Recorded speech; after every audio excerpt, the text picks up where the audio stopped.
Hi everyone and welcome to Esquire Eats. We are here at Emirates Golf Club to try out the brand new Jones the Grocers.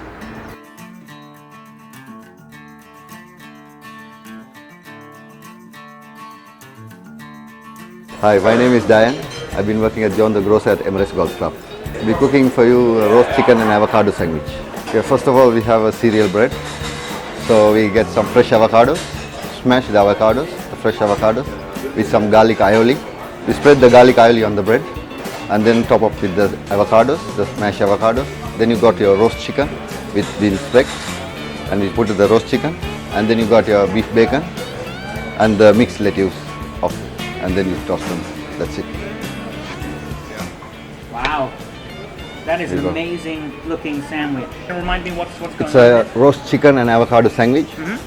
Everything is done fresh, and it's one of the most fast-moving items in the, and one of the healthiest sandwiches we have in our menu. All right, perfect. Why don't we dive in?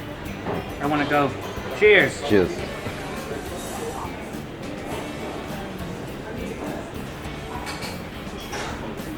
I had a big mouthful. The bread, Yeah. which is a core ingredient, it tastes amazing. Do you guys do that in-house? We do all our bread in-house, and it's every day it's freshly baked. So that's the reason our breads are so soft. A lot of sandwiches they can become very dry. Yes. This doesn't have any of that. This is very moist. How do you keep it that way? The main reason is most of the places they slice the bread, and you keep it become dry. So what we do is we slice it as per the order. So we bake our breads every day in the morning. It's done, and we slice it. So the bread keeps very moisture and it's nice and soft. Thank you very much, Chef. That was absolutely amazing. Nice to meet you. I look forward to See you coming around. back down to Jones the Grocer at Emirates Golf Club to have another one. Thank you very much. Thank you very much.